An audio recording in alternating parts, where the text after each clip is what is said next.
Hi all, I M Binu. ഞാൻ ഈ video ഇടാൻ ഇന്ന് ഉദ്ദേശിക്കുന്നത് ദിയ കൃഷ്ണയുടെ ലാസ്റ്റ് വീഡിയോ ഓസി ടോക്കീസ് എന്ന് പറഞ്ഞ ചാനലിൽ ദിയ കുഞ്ഞിനെ വീട്ടിലേക്ക് കൊണ്ടുവരുന്ന, അതായത് ഓമി കംസ് ഹോം എന്ന് പറഞ്ഞ വീഡിയോ കണ്ട ഒരു കാര്യത്തെപ്പറ്റി സംസാരിക്കാൻ വേണ്ടിയാണ്. അതിൽ ബേബിയെ അവർ തിരിച്ച് അവരുടെ ഫ്ലാറ്റിലേക്ക് കൊണ്ടുവരുന്നു.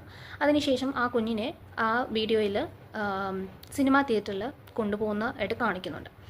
അതിനെപ്പറ്റി സംസാരിക്കാനാണ് ഞാൻ ഇന്ന് ഉദ്ദേശിക്കുന്നത്. അതിൽ ഓൾമോസ്റ്റ് 90% കമൻസും കുഞ്ഞിനെ സിനിമാ തിയേറ്ററിലേക്ക് കൊണ്ടുപോകല് അതിന് ഹിയറിംഗ് ലോസ് അല്ലെങ്കിൽ ഹിയറിംഗ് ഇഷ്യൂസ് ഉണ്ടാകും എന്നതിനെ പറ്റിയാണ് സംസാരിക്കുന്നത്. സേഫ് ലെവൽസ് ഫോർ ബേബീസ് എന്ന് പറയുന്നത്, അതായത് നമ്മളൊരു നോർമൽ കോൺവെർസേഷനിൽ വരുമ്പം അതൊരു 70 dB ആണ്. Decibel, DB means decibel, noise levels ആണ്. സിനിമാ തിയേറ്റർ പോലെയുള്ള സിറ്റുവേഷനിലേക്ക് പോകുമ്പോൾ അവിടെ ക്രിയേറ്റ് ചെയ്യപ്പെടുന്നത് 85 to 100+ ഡെസിബൽസ് ആണ്. അതിൽ എസ്പെഷ്യലി നോക്കണം, ആക്ഷൻ സീൻസ് ഒക്കെ വരുമ്പോൾ അത് പീക്ക് ആകത്തേ ഉള്ളൂ. അപ്പം നമ്മൾ ചിന്തിക്കണം, ഈ ഒരു കുഞ്ഞിനെ, അതായത് ജൂലൈ 5 ജനിച്ച ഈ കുഞ്ഞ് ഓഗസ്റ്റ് 5 അതിൻ്റെ പേരിടൽ ചടങ്ങ് കഴിഞ്ഞു.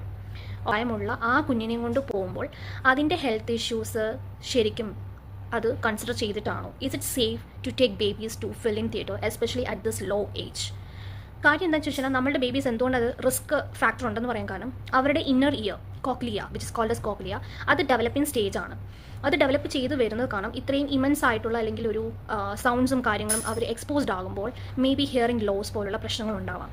ഹിയറിംഗ് ലോസസ് ഉണ്ടായാൽ അറിയാം, ഡെഫിനറ്റ്ലി സ്പീച്ച് ഡിലേസ് അല്ലെങ്കിൽ ലാംഗ്വേജ് ഡിലേസ് പോലുള്ള മറ്റു പ്രശ്നങ്ങളും പുറകാലെ ഉണ്ടാകാം.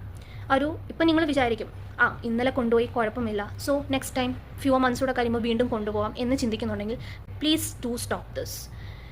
വേൾഡ് ഹെൽത്ത് ഓർഗനൈസേഷനും അതേപോലെ AAP, American academy of paediatrics, suggest ചെയ്യുന്നത് infants should not be expose to noise levels of above 70 dB for extended period.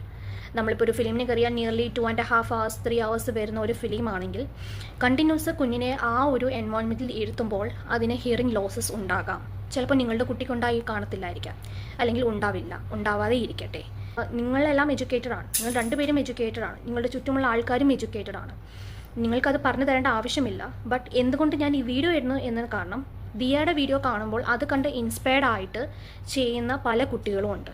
New born ബേബീസിൻ്റെ മോമീസ് ആണെങ്കിലും ഇനിയും ആകാൻ പോകുന്നവരാണെങ്കിലും ചിലപ്പം ഈ വീഡിയോ കണ്ടിട്ട് അതുപോലൊക്കെ ചെയ്യാൻ പ്രവണത കാണിക്കുന്ന ഒരു സമൂഹമാണ് നമുക്ക് ചുറ്റുമുള്ളത്. ഇത്രയും ആൾക്കാർ പറയുമ്പം അത് മേ ബി നിങ്ങൾക്ക് നെഗറ്റീവായിട്ട് തോന്നാം. എസ്പെഷ്യലി ഞാൻ ഈ വീഡിയോ ഇടുമ്പോഴും നിങ്ങൾക്കൊരു നെഗറ്റീവായിട്ട് തോന്നാം. പക്ഷേ എങ്കിൽ പോലും എനിക്ക് കുഴപ്പമില്ല. കാര്യം ഇതിന് താഴെ തന്നെ, ഈ വീഡിയോസിന് താഴെ തന്നെ വേറെ പലരും വന്ന് കമൻറ്റ് ചെയ്യും, എൻ്റെ കുട്ടീനെ ഞാൻ ഇന്ന മാസത്തിൽ കൊണ്ടുപോയിട്ടുണ്ട്, ഇന്ന പ്രായത്തിൽ കൊണ്ടുപോയിട്ടുണ്ട്, ഇതുവരെ ഒരു കുഴപ്പമില്ലെങ്കിൽ താങ്ക്സ് ടു ഗോഡ്. ഓരോ കുട്ടികളുടെയും ഹിയറിംഗ് കപ്പാസിറ്റി അല്ലെങ്കിൽ ഹിയറിംഗ് എബിലിറ്റി എന്ന് പറയുന്നത് ഡിഫറെൻ്റ് ആണ്. അതെല്ലാം നമ്മൾ ടെസ്റ്റ് ചെയ്യും ജനിക്കും വരെ. അപ്പം എന്ന് പറഞ്ഞുകൊണ്ട് നമ്മൾ ഇത്രയും ഹൈ നോയ്സ് ലെവൽസ് ഉണ്ടാകുന്ന സിനിമാ തിയേറ്റേഴ്സ് പോലെയുള്ള സ്ഥലങ്ങളിൽ കുഞ്ഞുങ്ങളെ കൊണ്ടുപോകുമ്പോൾ അത് അഫക്റ്റഡ് ആവില്ല എന്ന് ആര് കണ്ടു? ഞാനൊരു കാര്യം ചോദിച്ചോട്ടെ, ദിയ കൊണ്ടുപോകരുത് എന്ന് ഞാൻ പറഞ്ഞു, കുഞ്ഞിനെ കൊണ്ടുപോകുന്നതാണ്. ദിയയ്ക്ക് വേണമെങ്കിൽ പോകാം. ദിയ പ്രഗ്നൻസി കഴിഞ്ഞ് അല്ലെങ്കിൽ റിക്കവർ ആയി വരുന്ന സ്റ്റേജാണ്. ദിയയ്ക്ക് എൻജോയ്മെൻറ്റ്സ് ഉണ്ടാവാൻ പാടില്ല എന്നൊന്നും ഞാൻ പറയുന്നില്ല. ദിയയ്ക്ക് പോകാം. ദിയയ്ക്ക് പോകുമ്പോൾ ഈ കുഞ്ഞിനെ, ദിയയുടെ ഫ്ലാറ്റിനും വീടും അടുത്തടുത്താണ്, അവിടെ കൊണ്ടുപോയി കുഞ്ഞിനെ സേഫായിട്ട് എത്തിക്കുക. നിങ്ങൾ പോകുന്ന സമയം മുന്നേ ഒന്ന് ഫീഡ് ചെയ്യിപ്പിച്ച് കഴിഞ്ഞാൽ, കുറച്ച് മിൽക്കും കൂടെ ഒന്ന് പ്രിസർവ് ചെയ്ത് വെച്ച് കഴിഞ്ഞാൽ, വീട്ടിൽ പോകുമ്പോൾ അത് കൊടുത്തു കഴിഞ്ഞാൽ കുഞ്ഞിനെ പുഷ്പം പോലെ നോക്കാൻ അവിടെ അച്ഛന്, അമ്മ, സഹോദരിമാരൊക്കെ ഉണ്ടല്ലോ, അല്ലെങ്കിൽ ആരെങ്കിലുമൊക്കെ ഉണ്ടാവുമല്ലോ. അങ്ങനെ ആരും ഇല്ലാത്തവരായിട്ടോ അല്ലെങ്കിൽ അങ്ങനെയുള്ള കണ്ടീഷൻ അല്ലല്ലോ ദിയ. അപ്പോൾ ഡെഫിനറ്റ്ലി അങ്ങനെ ദിയയ്ക്ക് പോകണമെന്നുള്ളപ്പോൾ ദിയ പോവുക. കുഞ്ഞിനെ എസ്പെഷ്യലി ഇതുപോലെയുള്ള പബ്ലിക് പ്ലേസിൽ പോകുമ്പം ഇമ്മ്യൂണിറ്റി റിലേറ്റഡ് പ്രശ്നങ്ങളും ഉണ്ടാകുന്നുണ്ട്. ഓരോ കുട്ടികളും അതിനോട് റിയാക്ട് ചെയ്യുന്നത് പല രീതിയിലാണ്. മേ ബി നിങ്ങളുടെ കുട്ടിക്ക് ഇമ്മ്യൂണിറ്റി കൂടുതലായിരിക്കാം, ചിലപ്പോൾ കുറവായിരിക്കാം, അത് നമുക്ക് പറയാൻ പറ്റില്ല. ഒന്ന് വന്നു കഴിഞ്ഞിട്ട് അതിനെ ട്രീറ്റ് ചെയ്യുന്നതിനേക്കാളും അത് വരാതിരിക്കുന്നതാണ് നമ്മൾ ഈ ഒരു പെർട്ടിക്കുലർ ഏജിൽ എസ്പെഷ്യലി നമ്മൾ ടേക്ക് കെയർ ചെയ്യേണ്ടത്. ഞാനും ഒരു കുട്ടിയുടെ അമ്മയാണ്. 5 വയസ്സുള്ള കുട്ടിയുടെ, 5.5 വയസ്സായ അവന് 5.5 വയസ്സുള്ള കുട്ടിയുടെ അമ്മയാണ്. അവന് 2 വയസ്സായതിനു ശേഷമാണ് ഞാനും ഹസ്ബൻഡും കൂടെ ഞങ്ങൾ ഒരുമിച്ച് ഫിലിം തിയേറ്ററിൽ പോകുന്നത്, ജയ ഹേ കാണാനായിട്ട്. അതാണ് ഉണ്ടായ സമയം കൊറോണ സമയമാണ്. അപ്പോൾ നമ്മൾ സ്ട്രിക്ട്ലി പ്രൊഹിബിറ്റഡ് ആയിരുന്നു. കാര്യം ഞങ്ങൾക്ക് ഫിലിം തിയേറ്റേഴ്സിൽ പോയി ഫിലിം എൻജോയ് ചെയ്യുന്നതിനോടാണ് കൂടുതൽ താല്പര്യം. ഞങ്ങൾ രണ്ടുപേരും അങ്ങനെ തന്നെയാണ്. അപ്പം അങ്ങനെ ഒരു ഫിലിം ഞങ്ങൾക്ക് പോകണമെന്ന് തോന്നി, ഞങ്ങൾ പോയി. പക്ഷേ ആ സമയത്ത് ഞങ്ങൾ കുഞ്ഞിനെ സേഫായിട്ട് ഒരു ചേച്ചീനെ ഏൽപ്പിച്ചിട്ടാണ് പോയത്. പക്ഷെ ഞങ്ങൾക്ക് വേണമെങ്കിൽ കൊണ്ടുപോകാമായിരുന്നു. പക്ഷേ ഞങ്ങൾ കൊണ്ടുപോയില്ല. കാര്യം കുഞ്ഞിൻ്റെ ഹെൽത്താണ് ഞങ്ങൾ അവിടെ ഇമ്പോർട്ടൻസ് വെച്ചത്.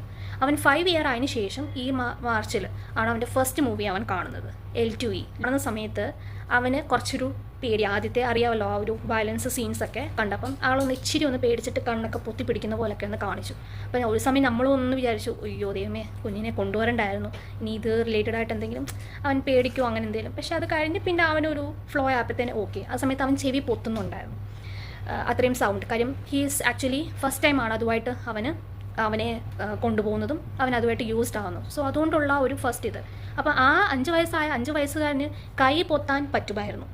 നമ്മൾ അഡൾട്ട് ആണെങ്കിലും നമ്മളൊരു പെട്ടെന്ന് കേൾക്കുന്ന സൗണ്ടുകൾ കേൾക്കുമ്പോൾ നമുക്ക് ചെയ്യാൻ പറ്റും, കൈ പൊത്തിപ്പിടിക്കും. പക്ഷേ ഈ കുഞ്ഞിനെ സംബന്ധിച്ച് അങ്ങനെ 1.5 മാസമായ കുഞ്ഞിന് സ്വന്തമായി കൈ പൊത്താൻ പറ്റുമോ? ഇല്ല. അതിനൊന്ന് സംസാരിക്കാൻ പറ്റുമോ? ഇല്ല. നമ്മളാണ് അത് മനസ്സിലാക്കി കൈകാര്യം ചെയ്യേണ്ടത്. കാര്യം ഞാൻ സംസാരിക്കുന്നത് കൂടുതലും നമുക്ക് ചുറ്റുമുള്ള മറ്റു കുട്ടികളെ പറ്റിയാണ്. നിങ്ങൾ രണ്ടുപേരും എഡ്യൂക്കേറ്റഡ് ആണ്. നിങ്ങളുടെ കുട്ടിക്ക് ഏതാ നല്ലത് എന്ന് ശരി എന്നുള്ളത് തിരഞ്ഞെടുക്കാൻ നിങ്ങൾക്ക് പൂർണ്ണമായ ചോയ്സസും ഉണ്ട്. പക്ഷേ സോഷ്യൽ മീഡിയ പോലുള്ള പ്ലാറ്റ്ഫോമിൽ ഇങ്ങനത്തെ വീഡിയോസ് ഇടുമ്പോൾ ജസ്റ്റ് മേക്ക് ഷുവർ ആ ഒരു കണ്ടൻറ്റ് ശരിയാണോ എന്ന് കൂടി നിങ്ങളൊന്ന് ശ്രദ്ധിക്കണം. നിങ്ങളുടെ കുഞ്ഞിനെയും കൊണ്ടുപോകരുത് എന്ന് തന്നെയാണ്. കാര്യം ഞാനും ഒരു അമ്മയാണ്. ഇപ്പം ഞാൻ നോക്കുകയാണെങ്കിൽ വീഡിയോസിലെല്ലാം തന്നെ കുഞ്ഞിൻ്റെ ഫേസ് ഹൈഡ് ചെയ്യുന്നുണ്ട്. ബാക്കി കുഞ്ഞിൻ്റെ കൈ, കാല്, അവനും കുഞ്ഞിനെ കുളിപ്പിക്കുന്നത്, അവനെ മസാജ് ചെയ്യുന്നത് എല്ലാം നിങ്ങൾ ഇടുന്നുണ്ട്. എന്തുകൊണ്ടാണ് നിങ്ങൾ ഫേസ് റിവീൽ ചെയ്യാത്തത്? കാര്യം സോഷ്യൽ മീഡിയയ്ക്ക് ഇട്ട് കൊടുത്തതിനാൽ പല കമൻസ് വരും. പിന്നെ ഇവിലായി പോലുള്ള ഓരോ കാര്യങ്ങളുണ്ടല്ലോ, അതിൽ നിന്നെല്ലാം കുഞ്ഞിനെ ഒന്ന് പ്രൊട്ടക്റ്റ് ചെയ്യാൻ വേണ്ടി, അല്ലെങ്കിൽ നിങ്ങളുടെ ഒരു ചോയ്സ് ആണല്ലോ. അപ്പം നിങ്ങളവിടെ അവൻ്റെ ഹെൽത്ത് അല്ലെങ്കിൽ കുഞ്ഞിൻ്റെ ഒരു വെൽബീൻ അല്ലേ അവിടെ ആഗ്രഹിക്കുന്നത്. അപ്പം നിങ്ങൾ ഈ ചെയ്യുന്ന ആക്ട്സ് ശരിയാണോ എന്നുള്ളത് ആസ് എ പേരൻറ്റ് നിങ്ങൾ തന്നെ ഒന്ന് ചിന്തിച്ച് നോക്കാം. നമുക്കറിയാം, നമ്മൾ പേരൻസായിട്ട് നമ്മൾ ഫസ്റ്റ് ബോൺസ് വരുമ്പോൾ പല കാര്യങ്ങളും നമ്മൾ ചെയ്യുന്നത് തെറ്റായിരിക്കാം. പക്ഷേ നമ്മളത് കറക്റ്റ് ചെയ്ത് നമ്മളാരെയും കറക്റ്റ് ചെയ്യാനുണ്ടെങ്കിൽ അത് കറക്റ്റ് ചെയ്ത് മുന്നോട്ട് പോകുന്നതിലാണ് കാര്യം. നമ്മളാരും എക്സ്പീരിയൻസ്ഡ് അല്ല, അല്ലെങ്കിൽ നമ്മളാരും കുഞ്ഞുങ്ങളെ വളർത്തി, അല്ലെങ്കിൽ എന്താണ് നമ്മുടെ കുട്ടിക്ക് ചിലപ്പോൾ വേണ്ടിയത് എന്താണ് അല്ലെങ്കിൽ വേണ്ടാത്തത് എന്താണെന്നൊക്കെ നമ്മൾ ഓരോ ദിവസങ്ങളിലാണ് നമ്മൾ കണ്ടുപിടിച്ച് വരുന്നത്. നമ്മൾ സ്റ്റിൽ ഇപ്പോഴും എൻ്റെ 5 വയസ്സുള്ള കുട്ടി ഓരോ കാര്യങ്ങൾ ചെയ്യുമ്പോൾ ഓക്കെ ഇങ്ങനെയാണല്ലേ കാര്യങ്ങൾ എന്ന് മനസ്സിലാക്കുന്ന ഒരു പേരൻ്റാണ്. സ്റ്റിൽ ഞാൻ അങ്ങനെ ഒരു പേരൻ്റാണ് പറയുന്നത്. You have to be just a good mom to him. അല്ലാതെ അത് പെർഫെക്റ്റ് മോം എന്നാവണം എന്നില്ല. തെറ്റുകൾ സംഭവിക്കാം, പക്ഷേ ആ തെറ്റുകൾ മനസ്സിലാക്കി മുന്നോട്ട് പോകുന്നതിലാണ് parenting is more in that. അപ്പോൾ പേരൻറ്റിങ് സ്റ്റാർട്ട് ചെയ്ത ദിയയ്ക്ക് ഇതൊരു ചെറിയൊരു ഇതായിട്ട് തോന്നുമെങ്കിലും ഇതുപോലുള്ള വീഡിയോസ് ഇടുമ്പോൾ, എസ്പെഷ്യലി ഇങ്ങനെയുള്ള കണ്ടൻറ്റ്സ് ഇടുമ്പോൾ ഒന്ന് ശ്രദ്ധിക്കുന്നത് നന്നായിരിക്കും. അത് പബ്ലിക്കിലേക്ക് എത്തുമ്പോൾ പലരും ഇൻസ്പയർഡ് ആവാൻ ചാൻസസ് ഉണ്ട്. അതെ, എല്ലാ കുഞ്ഞുങ്ങളും ഒരേപോലെയാണ് എന്ന് വിചാരിക്കരുത്. സോ അതാണ് ഞാനീ പറയാൻ ഉദ്ദേശിച്ചത്. Thank you.